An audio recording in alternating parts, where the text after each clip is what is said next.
One of the things that I think is so striking about this pairing is that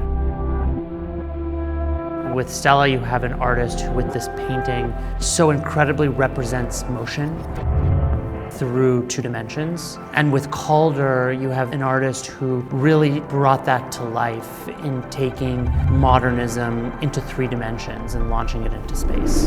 In a sense, both are artists who are thinking about modernism and industrialization, about speed, and that's been a central issue for artists for years. You can't help but think about technology when you look at both of these artworks and what they meant for the development of engineering and simply technological and industrial prowess in the latter half of the 20th century. They are approaching and creating a new medium.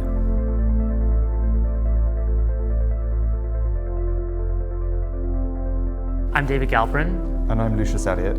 And we're here to talk about 2 spectacular works from the San Francisco Museum of Modern Art. One by Frank Stella and the other by Alexander Calder. Every time I look at this Stella or you stand in front of it, it feels like speed. You feel the velocity. And Stella brings that to a new level with pictures like Adelante from the early 60s. And your eye moves along it. You know, you're kind of jilting and stuttering along that line, sort of down through that chevron shape and along. It feels almost like an electronic circuit or a road. You have this sense of motion across, down and up across the canvas.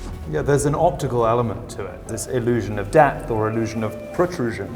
You kind of have that in the same way with the Stella from a few years earlier. This incredible shimmering silver paint that Frank Stella uses, in a way, is what allows the painting to interact with its environment. The way that the light reflects off of the silver, it is, in this incredible way, enhancing that perspective. And Calder is much the same. You know, Calder's sculptures are abstract paintings brought into motion. The elements of Four Big Dots from 1963 vary from the circular form to these rhomboid ones. It has this extraordinary wingspan that is very sort of unique and is something that Calder only comes to at this point when he's producing mobiles in France, amongst other places. Mm-hmm. There's something about the monochrome for Calder that is so strong. This grand all-black mobile commands space and has an incredible drama because of that monochromatic all-black color. However, what it also allows Calder to do is remove any concern necessarily with color. He gets to focus entirely on shape and form and motion, which is what makes this example so successful. Calder sculpting out of metal, using rods, using sheets, creating these various forms in space, and Stella painting with something entirely new, suspending metal pigment in emulsion over the surface of the canvas and contrasting it with those patches of raw canvas that run across and create those vectors and those velocities.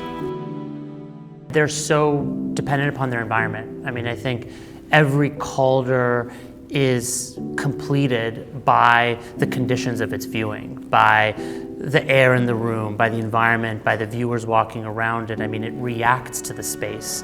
And in a very similar but perhaps more subtle way, Stella's running V paintings interact with the space in the same way.